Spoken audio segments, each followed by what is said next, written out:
Bom dia, hoje vou apresentar a minha família.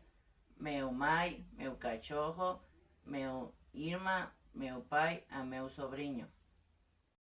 Meu pai se chama Paul, ele tem 47 anos. Ele tem cabelo curto, ele é magro e alto, ele usa óculos, ele é sério. A seu color favorito é vermelho. Meu mãe se chama Noemi, ela tem 49 anos. Ela é baixa com cabelo curto, ela é amigável. A sua color favorito é azul. Minha irmã se chama Carla, ela tem 19 anos. Ela é baixa e magra com cabelo comprido.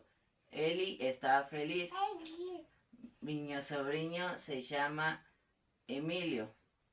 Ele é branco, ele está sorrente. Ele é meu cachorro.